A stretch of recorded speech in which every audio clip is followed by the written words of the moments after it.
Luko Evangelijoje matome gana kritišką požiūrį į turtinguosius.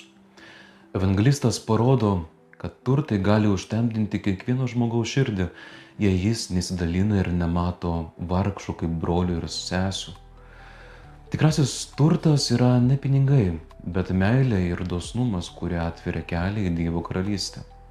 Atkreipkime dėmesį, prievaizdas, apie kurį kalbama, nors ir nuliūdau dėl savo padėties, dėl kritikos, vis dėlto sugebėjo rasti išeitį.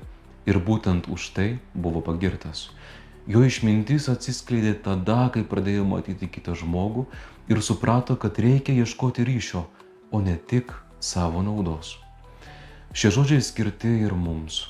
Jie kviečia apmastyti ir permastyti, kaip žiūrime į tai, ką turime savo gyvenime. Ar laikome visą tik savo nuosavybę, ar matome save kaip Dievo dovanų tvarkytoją?